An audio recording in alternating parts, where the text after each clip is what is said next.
Anyone that you love or deeply admire or really appreciate, anyone in your life, anyone that you know of,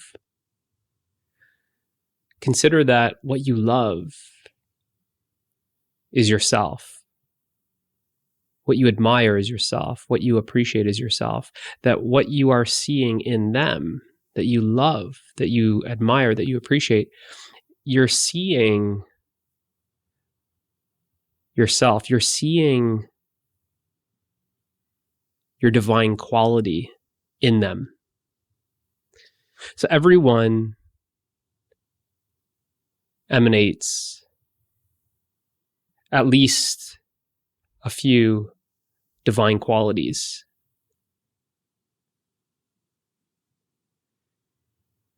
So anyone, celebrities, people in your school, people at work, in your family, starting with the most obvious, the people that are closest to you, your mother, your father,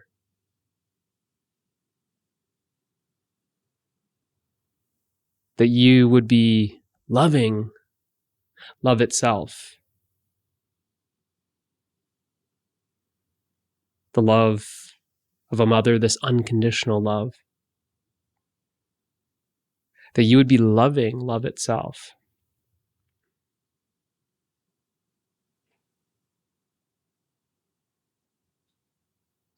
We expand that a little further. Someone at work,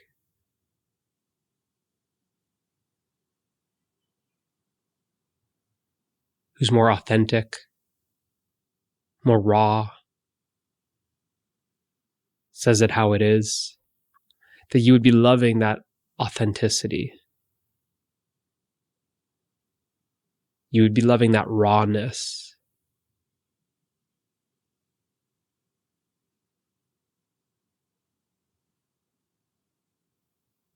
If you're a Taylor Swift fan, maybe you love her generosity, how much she donates.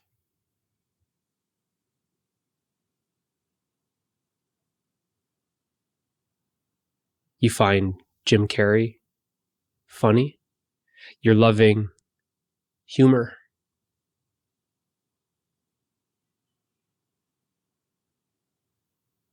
You look at your daughter.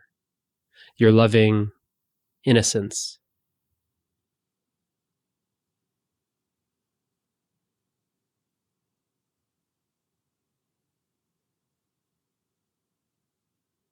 Some model. You're loving beauty.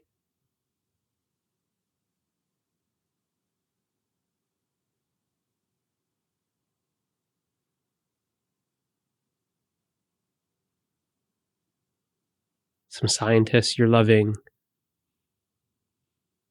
intelligence. Michael Jordan, you're loving greatness.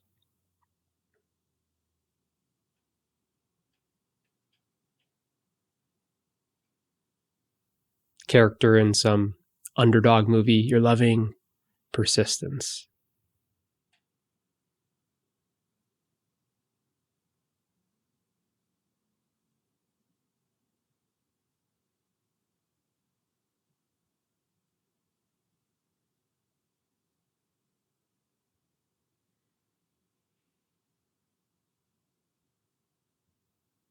Someone like Elon Musk, you're loving innovation.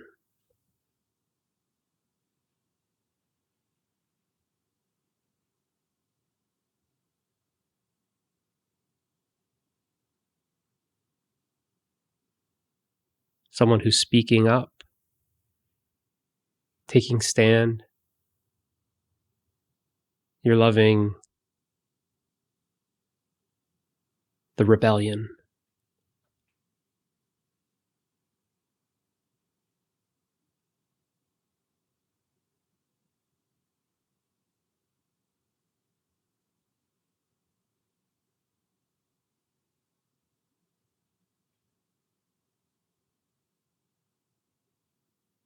someone who's overcome some challenge, perhaps a Paralympic champion, Paralympic athlete. You're loving your limitless nature.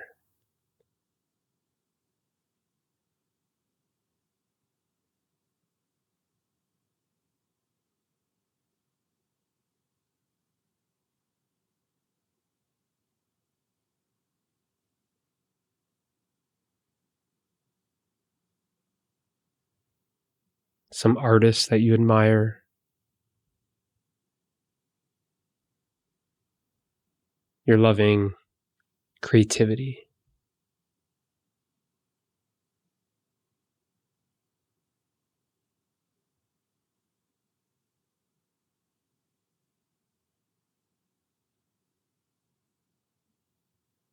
Maybe a grandparent. You're loving peace.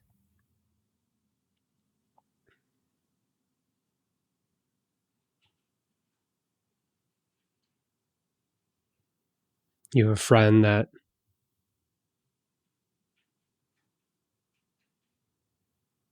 enjoys camping and is always out in the wilderness.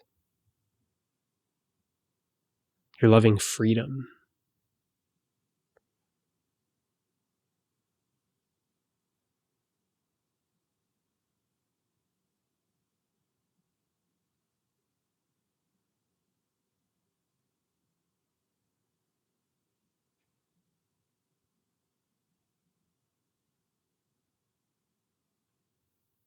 So the list goes on.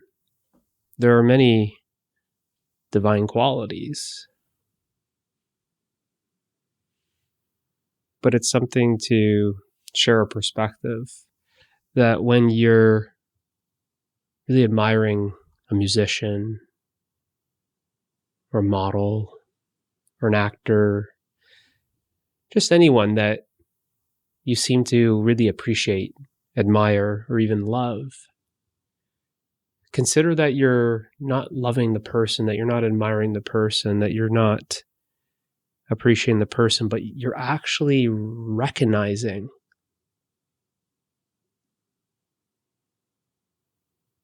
a divine quality in them. You're recognizing your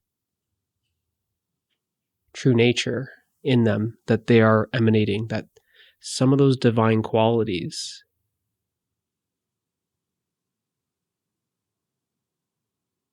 are being expressed. Now, they're not all expressed in one person all the time.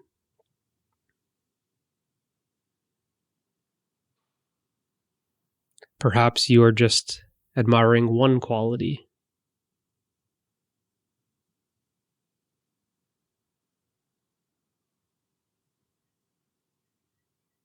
Perhaps you are admiring just pure wisdom in your favorite spiritual teacher. Perhaps you are appreciating generosity in someone just in your neighborhood.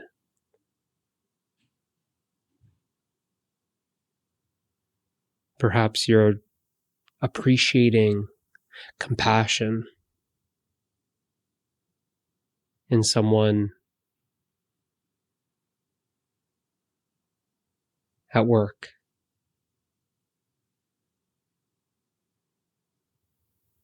But you're not seeing all of these divine qualities all at once in one person.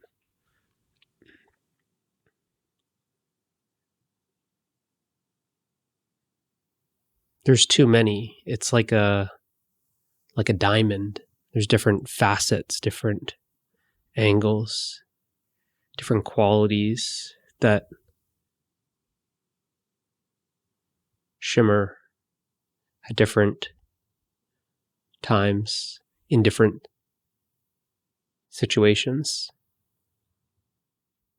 We do see more of these divine qualities being emanated in those that we would say are enlightened. We see it in someone like Jesus or Buddha. And this is what really makes these people very attractive.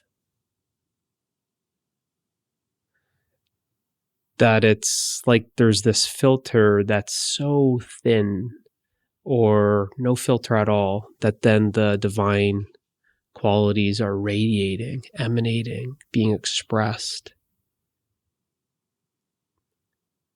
more clearly, that you're able to see more of them, more of the divine qualities. And as a result, you're seeing a very clear reflection of yourself.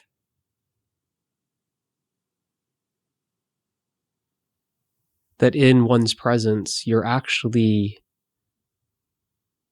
seeing yourself as the divine.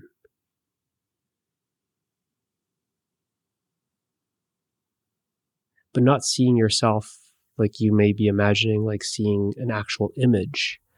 It's just what you would call a recognition. That you've come to this recognition. And at first you don't know it.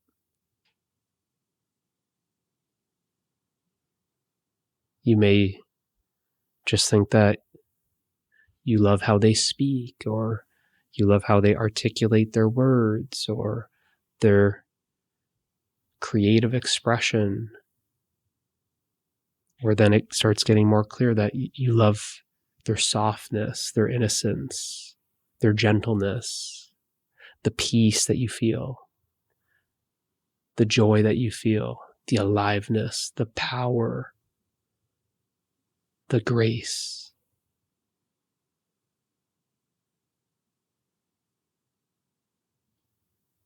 And by spending more time around one, you're getting this unobstructed, unfiltered expression. You're getting a clear reflection without any distortion. Because it's as if something has been removed, something has been thinned, that's not obstructing these qualities. So they seem to be coming through more. There's a stronger recognition around these people. That what you start feeling is there's something more to this person. And it's funny because we even use those type of words. There's something more.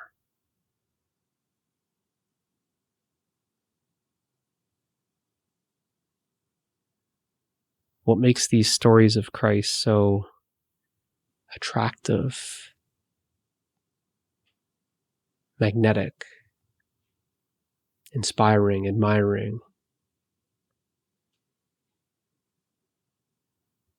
is because you're recognizing your true nature. You're recognizing truth itself.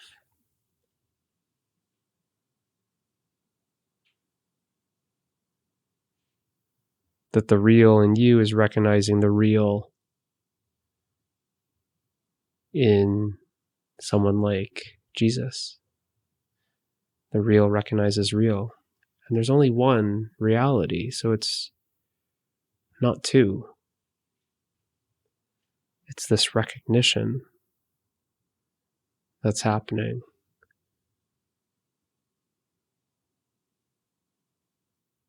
So we typically use this kind of saying, we say things like this, there's something about this. You see, you can't put your finger on it because you're trying to point to something that's like beyond the personality, beyond their character traits. It's non-objective. You want to point and say it's this, but you can't even figure out what you want to point at. You don't know. You just, sometimes people say they just have this thing about them. They just have this uniqueness, this specialness. I don't know what it's about. I don't know. There's something about them, but they seem to be, there's more to them. That's the line. I'm going to say, there's more to this person. Yeah, there is. Exactly. There's more to them. Because at that, in that moment of recognizing that, you're going beyond the person. You're going beyond their physical form. That it's the formless in you that's realizing itself in that particular form. That both forms are an expression of the one formless nature. That's why you say those things like, there's more to it. There's more to this person than the person itself. There's more to them than their physical form.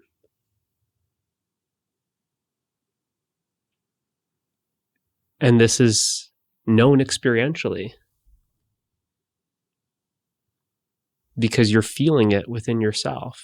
You're feeling the peace within yourself. There's something that you know when wisdom is shared. It's like, yes, you know it to be true. There's something that resonates within yourself. When you appreciate someone's generosity, your heart starts opening.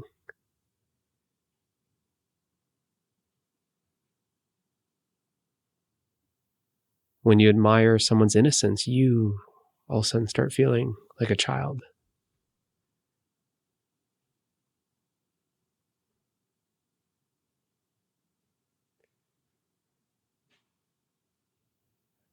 Because what you're experiencing is these shared qualities.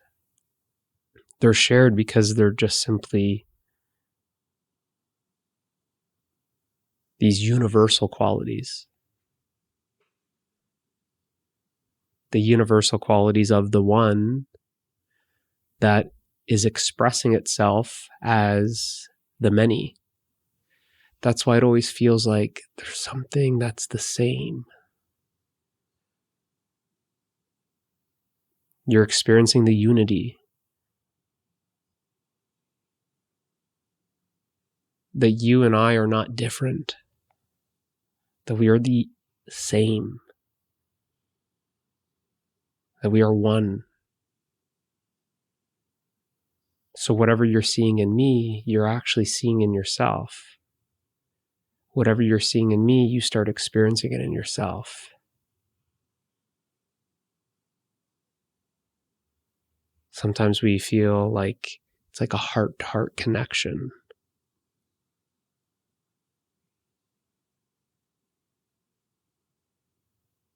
It may feel like the words are being experienced within yourself, like your heart is speaking them.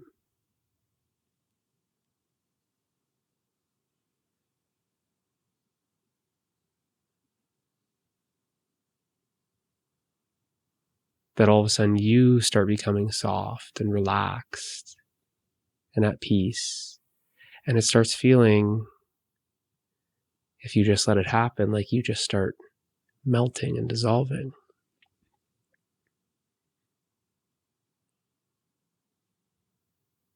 And in that experience, there's no boundary. There's no border. There's no limitation. There's only an apparent border, boundary, and limitation to forms. But that which is formless cannot have any border or boundary or limitation. So it's actually your formless nature that you are experiencing. So much to the point that you can start experiencing this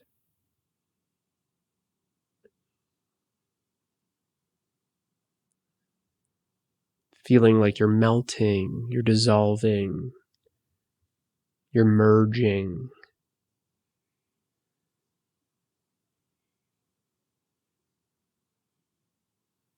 And that strong appreciation, that strong admiration, that love, that's what it is. That you're loving yourself.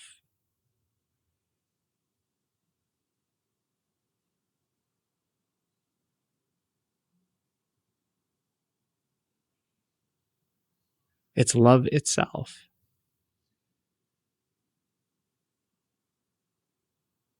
It's the unity.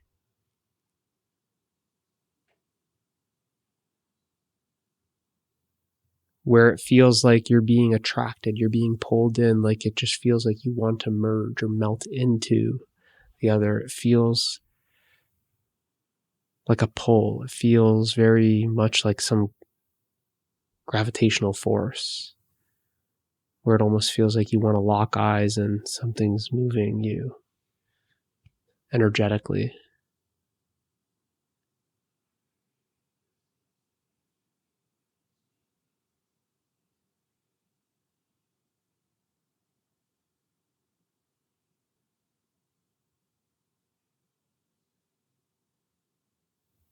So just something to consider when you're listening to your favorite artists and you say, I love this artist, I love this musician, I love this singer.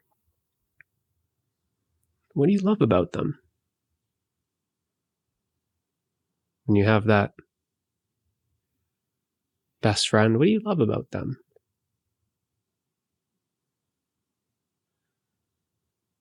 The colleague at work, what do you love about them?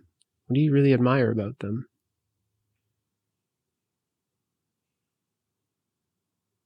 Someone in your neighborhood, what do you appreciate about them?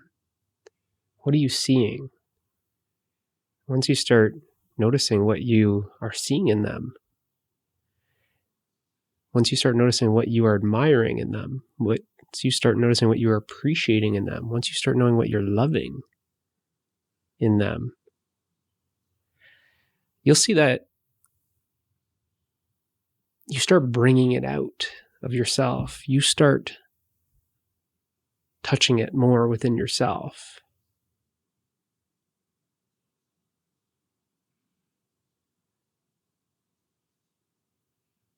And many have this experience because they say things like, I was inspired by my best friend, or I'm really inspired since I saw that documentary about Michael Jordan, or Elon Musk inspires me to be more innovative, or my friend that just tells it like it is, they're inspiring me to just be more authentic.